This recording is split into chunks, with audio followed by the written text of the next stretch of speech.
평생 찻숟가락 하나 정도의 양이 분비된다는 이것.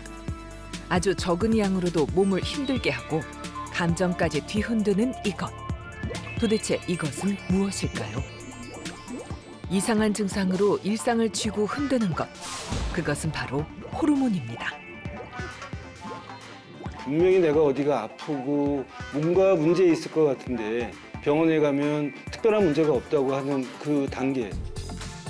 자칫 부족하거나 조금만 넘쳐도 그 균형이 깨져서 감당할 수 없는 증상을 불러오는 호르몬. 호르몬은 어떻게 나의 몸을 지배하고 우리에게 어떤 경고를 보내고 있을까요? 모두 밝혀지진 않았지만 우리 몸에는 수천 가지의 호르몬이 있는 것으로 알려져 있습니다.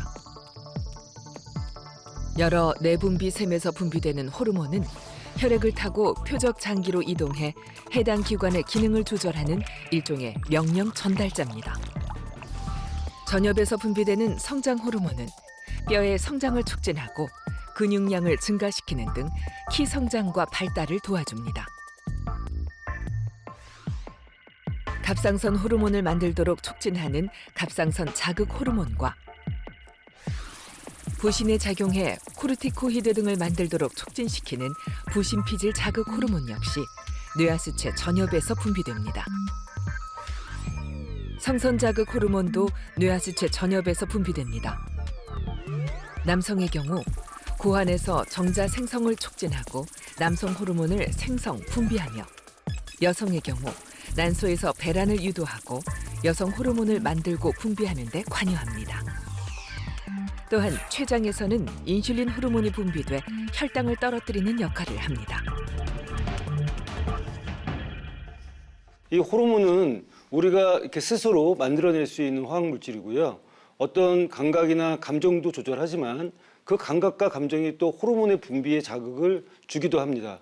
따라서 이런 호르몬이 없다면 우리 몸은 생존할 수 없는 절대적인 화학물질이라고 할 수 있겠습니다. 이제 추산하기로는 3,000가지, 4,000가지 정도 지금 생각하고 있습니다.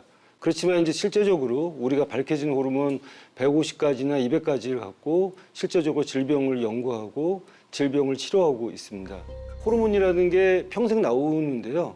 결국 이제 노화하듯이 호르몬도 결국 나이가 들어가면서 감소하거든요. 근데 어떤 분은 빨리 그게 감소되시는 분이 계시고 어떤 분은 완만하게 감소되는 분이 계십니다. 분명히 내가 어디가 아프고 뭔가 문제 있을 것 같은데 병원에 가면 특별한 문제가 없다고 하는 그 단계. 실제적으로 그럴 단계에서 이미 어떤 질병으로 진단되기 전에 호르몬의 균형은 깨지고 있는 것이거든요. 이 남성 호르몬 치료가 부족한 경우에만 써야 되는 이유가 사실 남성 호르몬 치료도 양날의 칼이거든요. 그래서 남성 호르몬 치료를 갖다가 그 주로 받는 분들 중에서는 이 전립선 쪽에 문제가 많이 생기는 경우가 있습니다. 그래서 남성 호르몬이 많이 부족하고 상당히 부족하고 그런 경우에 남성 호르몬 치료를 쓸 때 그 남성 호르몬 치료에 대한 부작용, 전립선이라든지 다른 쪽 문제에 대한 합병증을 항상 부작용을 생각하면서 남성 호르몬 치료를 해야 합니다.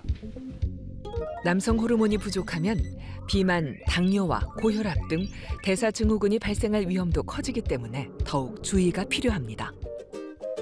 남성 호르몬 분비를 좋게 만드는 음식에는 어떤 것들이 있을까요? 이제 남성분들한테 흔히 좋다고 알려진 게 굴이 많이 알려져 있죠. 그래서 거의 무슨 정력에 도움이 되는 음식으로 1번으로 꼽자면 이제 굴을 많이 얘기하시고, 아연 같은 경우에도 테스토스테론이랑 굉장히 연관이 많이 있는 조효소 중에 하나인데 이제 아연이 압도적으로 많이 들어가 있는 게 굴입니다. 그래서 굴 100g을 기준으로 하면은 아연이 한 20mg 정도 들어있는데 우리가 하루에 필요한 아연 양이 한 30g에서 40g 정도 40mg 정도 되는데요. 그러니까 굴 200g을 먹으면은 이제 하루에 들어가야 되는 아연을 충분히 다 커버하고도 남을 정도이죠. 굴 이외에도 남성 호르몬을 끌어올리는 데 도움을 주는 음식에는 어떤 것들이 있을까요? 이제 셀레늄 같은 경우에는 남성 호르몬이 테스토스테론의 활성을 더 높여주고 그리고 또 합성도 늘려주기 때문에 셀레늄이 풍부한 음식을 먹으면 도움이 된다고 알려져 있습니다. 특히나 이 셀레늄이 많이 들어간 음식으로는 이제 브라질 너트 같은 견과류 종류가 있겠습니다. 이제 보통 견과류는 그렇게 많이 드실 필요는 없고 손 한 줌 정도 드시는 면은 충분하다고 봅니다. 폐경과 함께 급격하게 떨어지는 여성 호르몬. 여성은 이때 힘든 시간을 겪습니다. 갱년기 증상은 전신에서 나타날 수 있는데 근육통과 관절통으로 뼈마디가 쑤시는가 하면 가슴이 두근거리며 불안감이 높아집니다. 또 기억력이 떨어지고 우울감이 생기고 감정 기복도 심해집니다. 열성 홍조 때문에 과도하게 땀을 흘리거나 갱년기 우리가 이제 폐경이 오고 나서 보통 10년 정도의 시기를 갱년기라고 얘기하는데요. 이제 증상이 좀 완화되는 사람도 있고요. 그게 오래 가는 분도 계십니다. 또 어떤 분들은 증상적인 고통뿐만이 아니라 뭐 여러 가지 뭐 당뇨병이라든지 골다공증이라든지 이런 병들이 생기게 됩니다. 여성 호르몬 치료는 폐경 직후에 빠르면 빠를수록 하는 것이 좋다고 연구 결과들은 보고하고 있고요. 또 한 가지는 이제 여성 호르몬 치료에 대해서 오해하시는 분들은 많지만 사실은 이제 그분의 어떤 여러 가지 상태에 맞춰서 제대로 된 여성 호르몬 치료를 하면 10년에서 15년까지는 문제가 없다라는 연구 결과들이 많이 나오고 있습니다.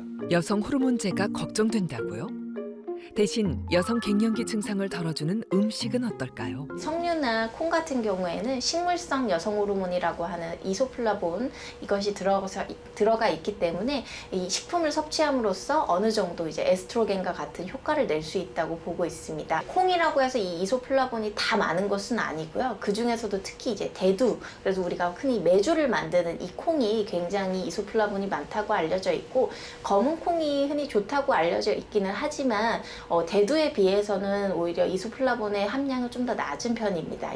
하지만 검은 콩 같은 경우에는 이소플라본 말고도 강력한 항산화 효과로 알려져 있는 안토시아닌을 같이 포함하고 있기 때문에 그런 점에서 좀 도움이 될 수는 있습니다.